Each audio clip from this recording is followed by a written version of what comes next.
about the LPP program? And you feel like you have a good understanding of it, wondering how much to go into the background.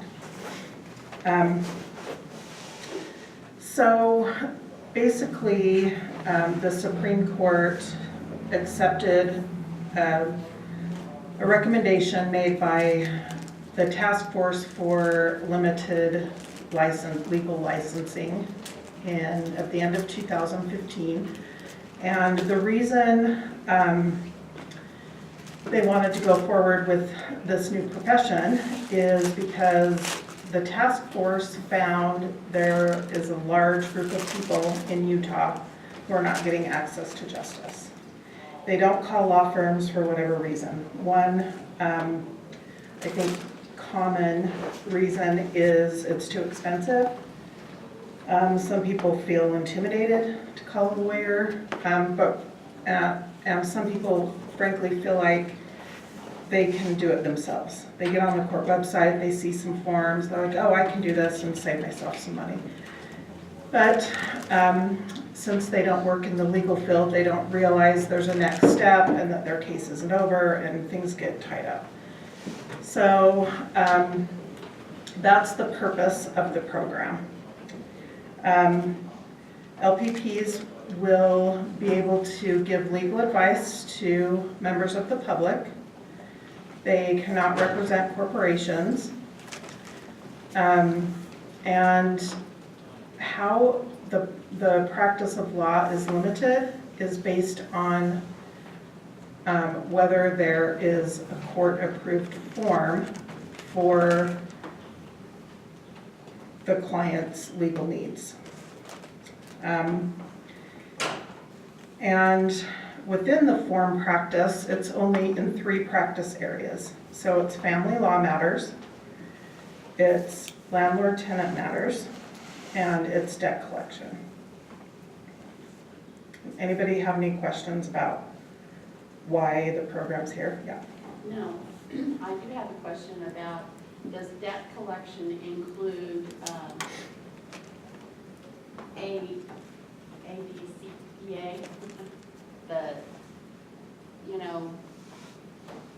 Just because I want to tell you what it is. It's, harassment calls from collectors and things like that. Is that going to extend to that? If there's a complaint form that you can fill out for that, then it would be within the scope of LPP practice. So part of what the steering committee is doing, there's a huge subcommittee that's working on revamping the forms and creating forms for the 3 practice areas. So all of the forms that will be in existence are not right now. So that will be the go-to. If you're an LPP and a client asks you a question, you will go to see if there's a form for it. And if there's not, then it needs to be referred to a lawyer. Will these forms be available on OCAP? Yeah. Yeah, and OCAP is part of those will be approved forms. So they'll all be available on the website, the court's website. Anybody can use those forms. It's a side benefit, and I know Jim's going to talk about this a little bit, that lawyers will have access to those forms too. So it's a good benefit all around. Okay, the rules governing licensed paralegal practitioners actually went into effect on November 1st of this year.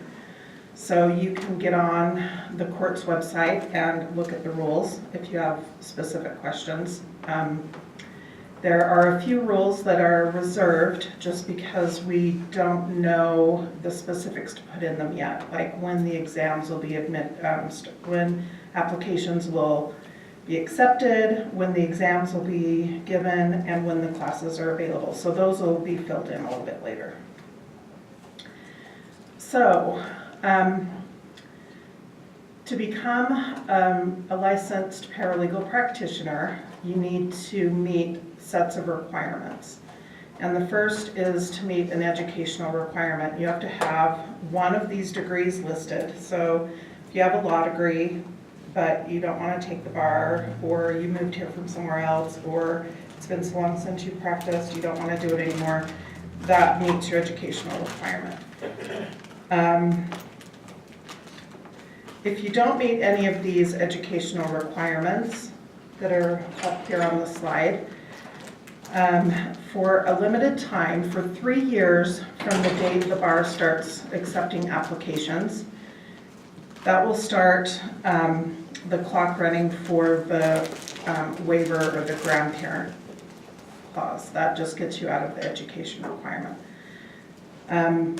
And you can read all of the requirements in Rule 15705A, but here's kind of a summary of that rule. So you have to, it's basically based on experience. So if you've worked as a paralegal as a full-time paralegal for at least 7 years in the past 10 years, then you've met that experience requirement. However, of those 1,500 hours, if you want to practice in family law, 500 of those hours need to be substantive family law hours. So, and how those will be, how you'll be able to prove that is you have to have one of the attorneys or multiple attorneys you've worked with sign a declaration saying how many hours in the past 7 years. And then it's 100 hours for the other 2 practice areas.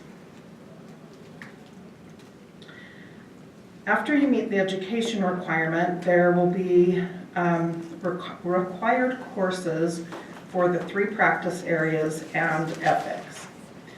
So ethics won't be general ethics. It will be specific LPP ethics, and it will be to help draw the line of where you can practice and where you can't. When a lawyer needs to be involved, what you have to say to a client, what you have to give the client. It will be all ethical. There will be professional standards too, but it will mostly be specific Utah LPP ethics. And then there will be a separate class for the 3 practice areas. Now we know that UVU has agreed to do the curriculum in conjunction with practice area experts in each of the fields. They're building curriculum and they will be offering the classes. And what we know now, I mean, we don't know exactly when they will be available, but we project that it will be sometime in the spring, and that they will be on-demand classes. They're not going to be part of a semester. They're not college credit hours. They're more like community ed classes. Yes? Okay, 2 questions. If you're just going into family law, do you have to take all 4 of those classes? No. The question was, if you only want to do family law, do you have to take all of the classes? The answer is no. You must take ethics, and everyone takes it once, and then you just take whichever. If you want to practice all 3, you take all 3. Okay, another question. Are they the same time period as full college classes? Like, are they 3 months or how long a semester is? Is that how long?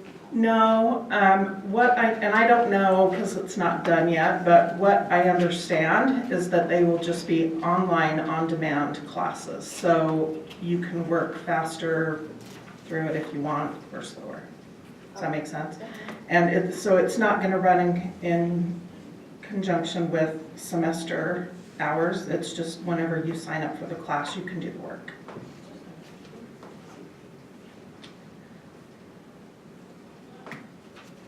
Okay, the next requirement is you have to have a national certification credential. So that means your CP or CLA from NALA, your professional paralegal from NALS, or the CRP credential from NEFPA. So these are all, I'm sure everybody knows about the CP program. So these are just 3 that the steering committee came up with that felt like they all met the same similar requirement for if you can take their exam and the types of information that they ask about in the exam, and that if you earn one of those credentials, that shows that there is a baseline of core competency. So this is just part of what the steering committee did to make sure that the people that are becoming LPPs are qualified. So they've met an education requirement, they have taken a rigorous national exam, and they've taken classes.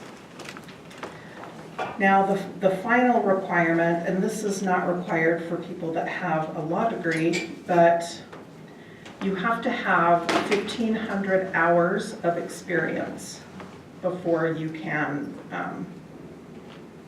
take the exam.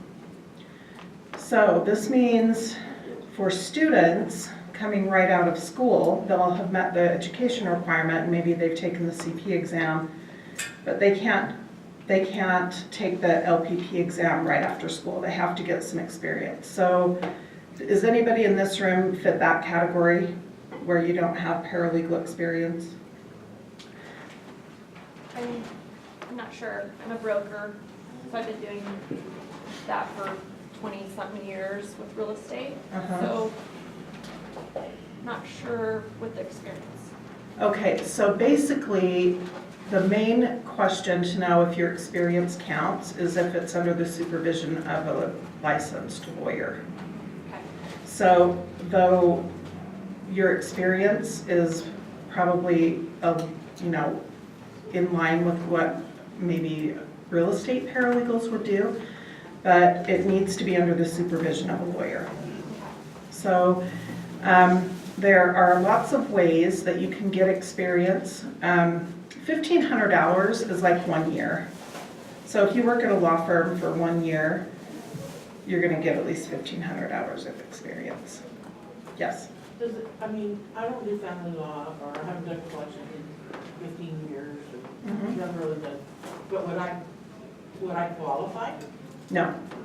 So if you wanted to do, let's say you have collections experience, but it's old, you haven't done it for 10 years. The experience has to be new within 3 years. So that means you would have to do pro bono. You would, if you work at a firm, you could see what lawyers in your firm do that type of law and have them throw you some work. But if not, there are lots of opportunities to get the experience through Legal Aid Society, through the bar and the law schools all have free legal clinics. There's Tuesday night bar in some counties, there's Thursday night bar in some counties. Some of them are domestic law, some of them are just collections, some of them are just across the board, and all of those hours count. So getting 100 hours in the other two, seems like reasonable. You could get it quickly. To get the 500 hours, it might take you a year of doing the weekly pro bono stuff, but you can definitely get it. So do you have to have that all completed before you can take the courses? No, I believe you can take the courses, you just can't apply to take the exam yet. Okay. The other thing is let's say you work in bankruptcy, and so you do a lot with collection related stuff. That is, depending on what it is you do, if you do substantive bankruptcy work, that will count towards debt collection. So it doesn't have to be, a debt collection paralegal. If that makes sense. So dumb question, can you get your 100 hours for debt collection and then go on to become a family law paralegal? If you have family law, if you have the 500 hours in family law. Yes, 10 years. Yeah, so you would need to refresh that. So, and I know there's probably a handful of people that have asked me over the past year. I used to be a divorce paralegal. I was a family law paralegal. But then I left that firm and it's been 9 years. So can I count that? And the answer is no. The thing that's good about it is you have that base experience, so you'll probably breeze through the class, you'll probably ace the exam, but you need to get your experience hours refreshed. And it will probably be easier for you to get those hours than somebody that doesn't have any experience. So if you called legal aid, or if you called somebody that runs one of the legal clinics and just say, I have this experience, I haven't done it for a while, I want to come help, you can get those hours. And is that signed off by an attorney? Yes. So if you get the experience through multiple sources, you will have somebody sign a declaration from each source, and then added together, you'll get the 500 hours. We can pretty much rack up all the different fields, right? As long as you can keep those hours. Yeah, Okay. yep. Is it an exam for each one, or is it just one exam? They are separate exams. So you could start out as a family law paralegal, LPP.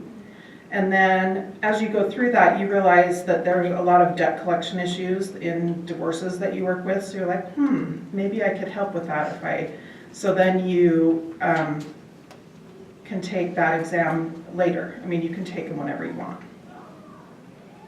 Yes. Is the declaration going to be a form provided? Yeah. Okay. Yep, we'll have a form. The Utah State Court Administrator's Office is putting together a website that will have like all the stuff that I'm talking about.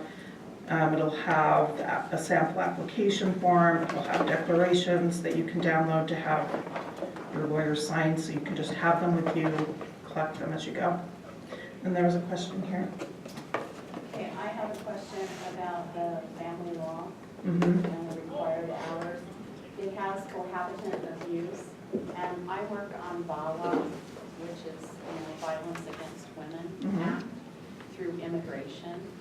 And will that count towards that? Because I'm dealing with the abuse issues and helping them get protective orders and. Is it under the supervision of a lawyer? Then it would most likely count. Depending on what you're doing, Well, yes, as long as it's under the supervision of a I work in an lawyer. immigration law firm. All we do is immigration. Mm-hmm. But I work with this group of people that, attorneys, and I'm the only paralegal that works in the VAWA. It's, like I said, it's Violence Against Women Act. And, if a woman is abused by a spouse or Yeah. a partner, and they are do not have immigration status here in the United States, they can gain immigration status after proving that abuse, and I have to go through the whole thing with them. So that would, Yeah, so you'll have to figure out your own way to quantify your hours and keep track of that, and then that's between you and your supervising lawyer about how you're gonna say, yes, I have these hours. okay. Okay, just for clarification, so if you're trying to get the 1,500 hours and you do 500 with, Mm-hmm. and then 100 here, so once you get the 1,500 hours, then you're set with the hours, but then you have separate tests. But you can still use those same hours, like a test for the family law one and a test for the. Yeah, so think of the experience is just one of the requirements, the baseline requirements that qualify you to take the LPP exams. So 1,500 hours is your baseline experience. So now you've met the experience requirement. And then of those 1,500 hours, you just have to have either 100 or 500, depending on which test you want to take. And then let's say you're already an LPP, you don't have to meet those experience requirements again, the general experience requirements, you've already met that. So now you just need to meet the 100 hours in the other practice area. Okay.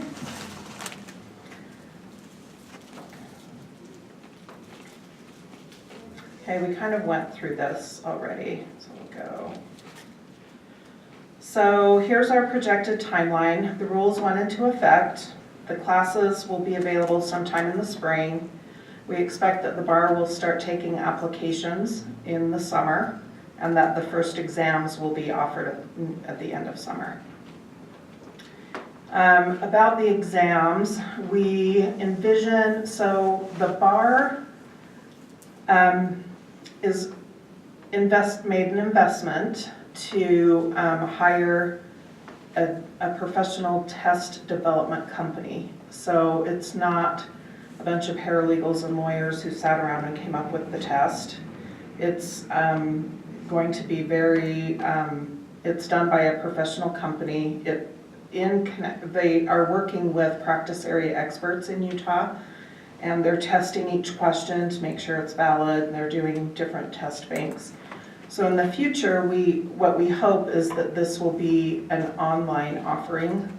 So not online, but it will be on a computer at a testing center. So you could go in and take it.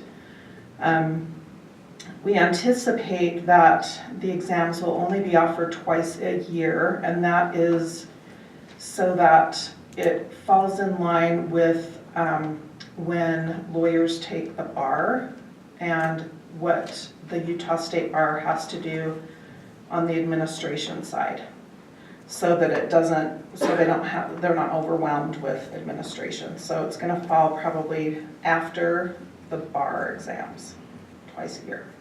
So, And we don't know those dates yet. because they do the bar exams the end of February, that'd be probably sometime in March or April. Yeah, they'll either do it before or after. They'll just do it so that it works out from an administration standpoint. Initially, at least the first round of exams, I believe, are going to be in person at the Utah State Bar. So they'll just be old-fashioned proctored exams. Okay, I'm going to turn it over to Jim. Thank you, Julie. Hi, my name's Jim. I'm a lawyer. I'm just here to talk a little bit about the LPP program that Julie introduced you to. Uh-oh, I'm losing my TV set here. So one of the things I was asked to talk about is the idea of, how are LPPs going to interact with lawyers? How are you going to sell yourself to law firms, or are you not? Or are you going to be independent? The way I envision the future is you'll probably have some LPPs who are just solos doing their own thing. You'll have probably LPP firms. We have 2 or more LPPs working together, and then there'll be blends where it's lawyers and LPPs working together. And it'll be fun and exciting to see how that all goes. It's kind of a marketplace experiment. When Julie and I did this presentation at the Utah State Bar for the lawyers a few months ago, one of the gists was, hey lawyers, this is good for you. Get on board. Because you should know some lawyers feel a little threatened by the idea, but they're a very small minority. And so if you are interested in working with a lawyer, which I think is probably a good idea, maybe safer when you're starting out, whether you're in the same firm or whether you're flying solo but you want to have a lawyer pal that you can refer stuff to, either which way, I think you want to build a rapport with a lawyer. Now, odds are good, it'll be the lawyer that trains you. If you need these 1,500 hours from a lawyer, you're probably going to stay connected to that person, or not. But let's just assume you are. Let's assume it's that person. So if you're working at a law firm has to be owned by lawyers. You can't be a co-owner, but you can be an employee, and that's great. And then if you're in a separate thing, you can own that on your own. Either which way, when you're building that relationship with the lawyer, here's some of the selling points, if you will, that we put together. And one of the ones that I think kind of at the top that might give lawyers comfort working with an LPP is we're not strictly required to supervise you under the rules of ethics. So normally, in my law firm, I have paralegals who work under me. I have to supervise everything they do. I'm responsible for everything they do. And if they ever do something inappropriate or unethical, I get nailed. So the idea is LPPs are more independent. Lawyers can breathe a little easier that if the LPP does something awful, it's not on the lawyer. Lawyers are paranoid creatures, so we'll see if they buy off on that, but that's the gist. That's the idea of that policy decision. The other big one is LPPs can do a lot of stuff that lawyers can do. Most of the stuff, as far as I can tell. You certainly can interview clients without an attorney present. Some law firms have strict policies that they really limit what paralegals can do, or they don't want paralegals solo interviewing clients and this and that. The whole LPP program is structured with the idea that the LPPs will alone be interviewing clients, gathering the information, and giving legal advice. Some of the reasons that LPPs are going to be attractive to traditional law firms is it just creates another avenue to get in new clients.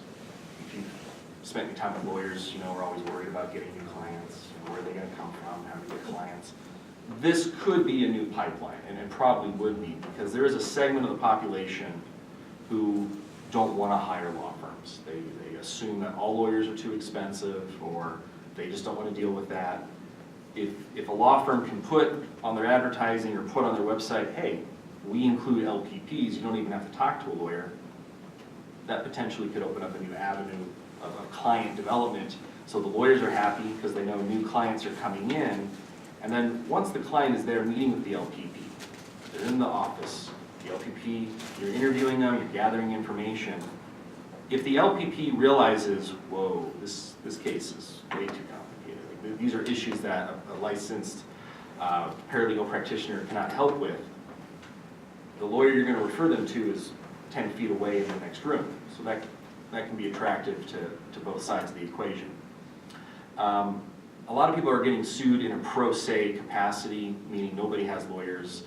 So very often when you get sued by your ex, let's say, they don't have a lawyer, that client might feel like, well, why should I be spending money on a lawyer if they're not spending money on a lawyer? Hiring an LPP would probably be, or could be, a more attractive option for the spouse that's being dragged in court. Let's see. And then really, I mean, one of the big limitations on the LPP is you don't get to speak for the clients in the courtroom. I'm almost like jealous for you, because that's the hard part. That's where things get ugly. I had a question that came up a couple months ago, and I don't know if it's been answered definitively, and that is if the LPP can enter the courtroom, but just has to sit quietly in the back. Is that question ever been answered? Yes, it has been answered, and I think as the program goes, things might change. Because that's one of the main complaints that they get in Washington, who already have, you know, they have a program similar to ours.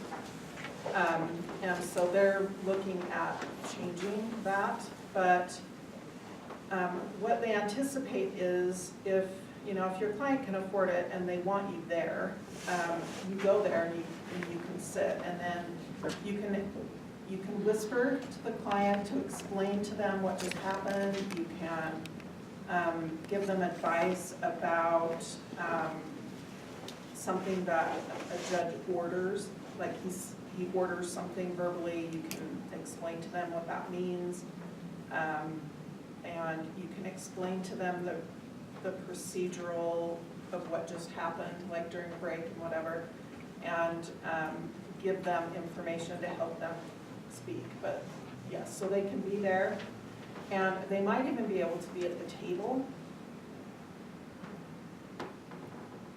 So let's assume that's the Anyway, rule, that you can be there. You can be there and you can talk to your client, but you can't speak on behalf of your client. You can't advocate for your client. Meaning the client has to, when the judge or commissioner asks a question, you have to stay quiet and let the client represent themselves in that moment. Yeah. Personal aside, if I was you, I would not go to court. I would, because that would be so much, wow, I would love my job. I could just sit there and write it all up and say, here you go, good luck, have fun, I'm sure you're gonna do great. And then when they come crying later, you know, they've had time to calm down, you know, a couple days have passed maybe before they got back in with you. Generally, I think that's mostly gonna be the case, right? And on cases where you don't have to bring a lawyer in, there's not a lot of contention, everybody's kind of agreeing on stuff, you're getting it done. If it's contentious and would be in court, you would have to bring a lawyer in anyway. Well, pro se's do contentious hearings all the time. Yeah, that's true. Let's get some popcorn and Yeah. go on a Tuesday morning, and it's very informational. So, but you can figure that all out later if you're going to go to court or not. But you cannot speak for them in court. But very often that's the moment where the client says, okay, this has been great working with an LPP, but I would like a referral to a lawyer. And again, that's a selling point when you're trying to build a relationship with either a firm or a lawyer. Okay, let's move on to the first steps what do you do? So the initial client interview, there are specific rules for the LPPs that give you the permission and the authority to interview the clients face-to-face and gather all the information. Now again, the idea is that it's all form-driven, the LPP practice. You're not supposed to be reinventing legal documents. There's going to be forms. There already are a bunch of nice forms on the OCAP website, but they're adding more. And it's my understanding is it'll be the same forms that lawyers and pro se litigants use. It's just because we're creating the LPP program, they're going to add more forms because right now there are certain gaps where it's. And correct and update existing forms that are terrible. That's very true. But they're available to everybody, and Jim has already the benefit of that. 'Cause Yeah, he's I'm like, excited. "Oh, there's a form for this now, that's cool." It's helped me Yes. looking at all these great new forms. So do you know about the online filing? I know it's kind of difficult the way it is now for family law people. You have to print the whole booklet out and take it to the court and both of them sign. Is it going to be like each person has their own account, or the paralegal has an account, or how does that work to file stuff? E-filing account.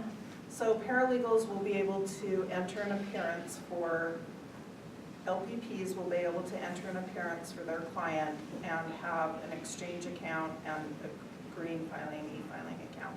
So they will sign and file documents on behalf of their clients.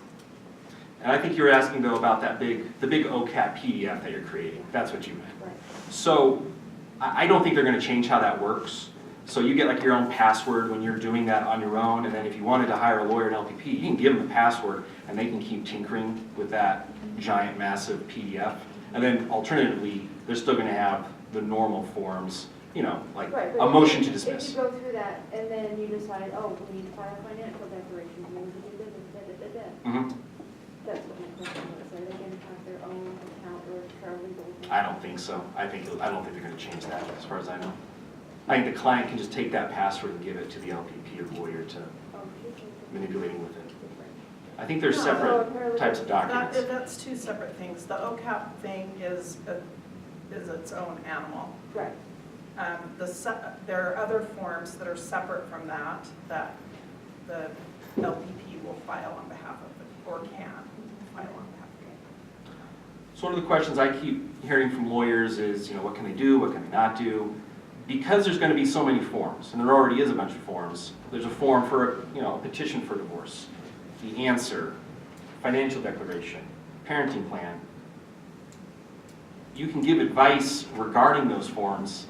Those forms more or less cover everything in a divorce, so LPPs basically will be able to give advice on any topic in a divorce as far as I can tell.